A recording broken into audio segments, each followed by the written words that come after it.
بسم اللہ الرحمن الرحیم۔ محترم سامعین، السلام علیکم۔ اسلامک نالج، واقعات اور مشہور و معروف علماء کرام کے بیانات کو حاصل کرنے کے لیے ہمارے چینل فاطمہ اسلامک اسٹوڈیو کو سبسکرائب اور شیئر ضرور کریں۔ ایک بات یہ ملتی ہے کہ عذابات آتے رہے، توبہ کرتے رہے، پھر عذاب چھٹتا بھی رہا، عذاب نکلتا بھی رہا۔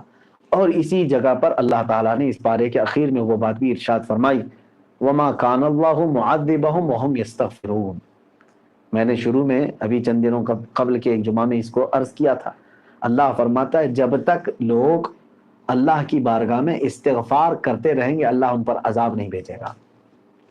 مَا كَانَ اللَّهُ مُعَذِّبَهُمْ، اللہ ان پر عذاب نہیں کرے گا جب تک کہ وہ استغفار کر رہے ہیں۔ استغفار، استغفر اللہ ربی من کل ذنب واتوب الیہ، یہ استغفار ہے۔ استغفار کا مطلب ہوتا ہے کہ اللہ کی بارگاہ میں بخشش طلب کرنا۔ اے اللہ میں گنہگار ہوں تو مجھے معاف کر دے، اے اللہ میں سیاکار ہوں تو مجھے درگزر کر دے۔ یہ ہے بخشش طلب کرنے کا نام استغفار ہے۔ تو جب تک بندہ اس طرح کی بخشش طلب کرتا رہے گا، رب تعالیٰ فرماتا ہے ہم ان پر عذاب نہیں کریں گے۔ یہ میرے عزیزو آیات عذاب جس میں آج کے بارے میں ہم نے تلاوت کی ہیں، آج بھی ان عذابات کی وہ شکلیں تو نہیں ہیں، لیکن ایک بات یاد رکھیے، اس زمانے میں اگر اللہ تعالیٰ کا بڑا عذاب کچھ ہو سکتا ہے، سب سے سخت ترین عذاب کیا ہے؟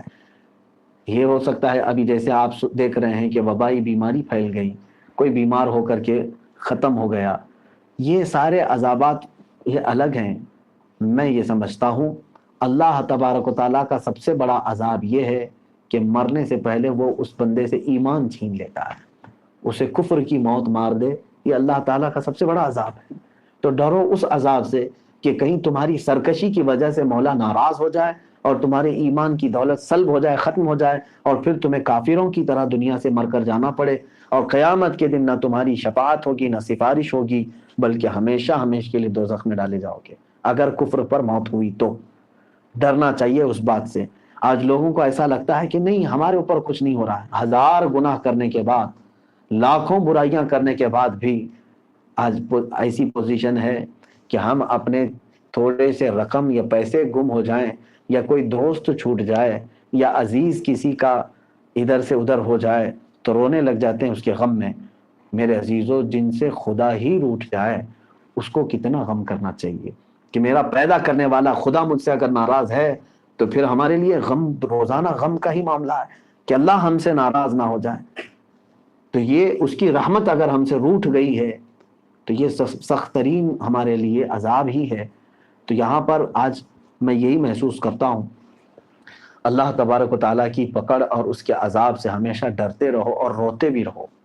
لوگ یہ سمجھتے ہیں کہ اس بات سے کیا رونا ہے، کس بات کا خوف ہے؟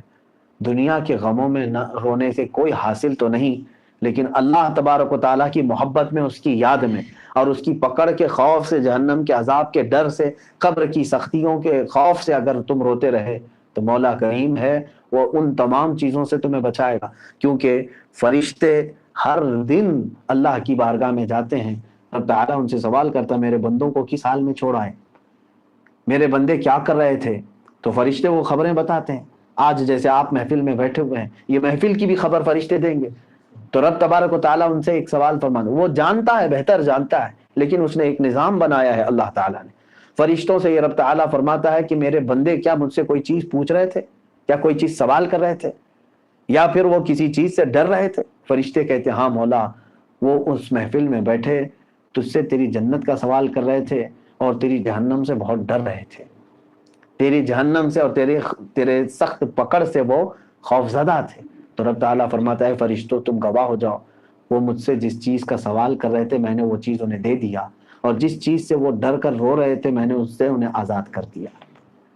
تو میرے عزیزو، جب تک آپ اللہ رب العزت سے یہ آس لگا کر کے رہو گے، موتی سمجھ کے شان کریمی نے چن لیے قطرے جو گرے تھے عرق انفعال کے۔ اقبال نے کہا ہے کہ اگر ہمارے آنکھوں سے آنسوؤں کے چند قطرے بھی گر جائیں تو اللہ تبارک و تعالیٰ کی شان کریمی موتیوں سے زیادہ اسے قیمت دیتی ہے۔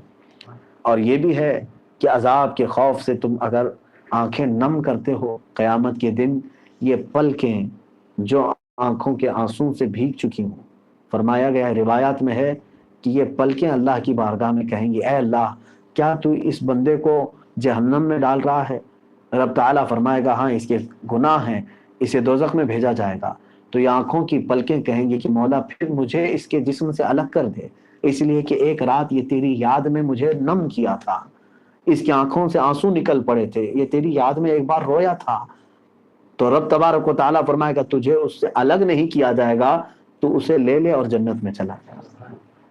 پلکیں ہماری سفارش کریں گے اللہ کی بارگاہ میں۔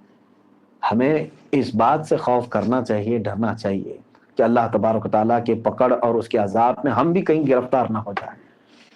اور جب تک تمہارا دل اس بات میں رہے گا انشاءاللہ العزیز نرم بھی رہے گا، گناہوں سے تمہارے دل میں خود نفرت پیدا ہوتی رہے گی، کیونکہ جلد ہی ہمیں جانے کا دنیا سے خیال بھی رہتا ہے، کیا کروں گناہ بہت زیادہ کر کے بوجھ کہاں لے جاؤں۔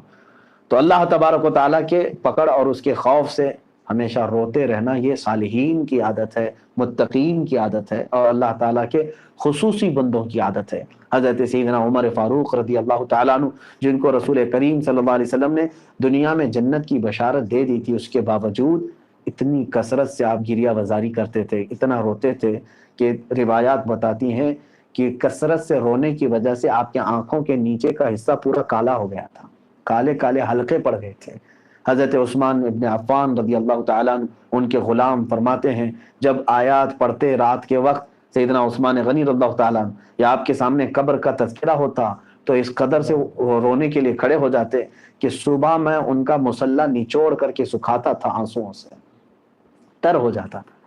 سیدنا امام اعظم ابو حنیفہ رضی اللہ تعالیٰ، میں یہ صالحین کی بات کر رہا ہوں جن کے کثیر عبادات نیکیاں سب ہونے کے باوجود وہ اللہ کی بارگاہ میں گریہ وزاری کرتے تھے، اور ہم یہاں پر اس قدر عیاش ہو گئے ہیں سارے گناہوں کا انبار لے کر کے بھی ہماری آنکھیں کیوں نہیں بھیگتی؟ آج ہمارے آنسو کیوں نہیں آتے؟ دل سخت ہو گیا ہے میرے۔ سیدنا امام اعظم ابو حنیفہ رضی اللہ تعالیٰ عنہ اس قدر روتے تھے، جبکہ تاریخ میں موجود ہے کہ آپ جس جگہ آج دفن ہیں بغداد مقدس میں، اس جگہ پر آپ نے 6000 بار ختم قرآن فرمایا ہے۔ شاید تمہاری پوری زندگی لگ جائے 6000 ختم قرآن کرنے کے لیے، بہت مشکل۔ اور انہوں نے اتنا ہی نہیں، ہزاروں شاگرد پیدا کیے، محدثین، فقہا، اور نمازیں تو اس طرح کہ رات کو کھڑے ہوتے تو صبح تک، اور پھر تجارت الگ، علم دین کا درس دینا یہ الگ، احادیث کریمہ سے استنباط مسائل وہ الگ، ہزاروں نہیں میں سمجھتا ہوں لاکھوں کی نیکیاں ان کے پاس ہیں، باوجود اس کے وہ یوں روتے تھے اور کہتے تھے اے اللہ قیامت کے دن اگر ابو حنیفہ کی بخشش ہو گئی تو تعجب کی بات ہوگی، ورنہ مجھ جیسا بخشے جانے کے قابل کہاں ہے۔ اے اللہ قیامت کے دن اگر میرا کوئی عمل تیری بارگاہ میں نہیں مقبول ہوا تو بس میری سفید داڑھی دیکھ کر کے تو مجھ پر رحم فرما دے، اس لیے کہ تو نے فرمایا ہے سفید داڑھی والے پر عذاب دینے مجھے حیا آتی ہے۔ عزیزان گرامی، یہ میں اس لیے عرض کر رہا ہوں کہ اتنے بڑے بڑے اکابرین، ان کو خوف تھا اللہ رب العزت کا، ڈرتے تھے۔ عذابات الہیہ میں نے آج آپ کو سنایا ہے،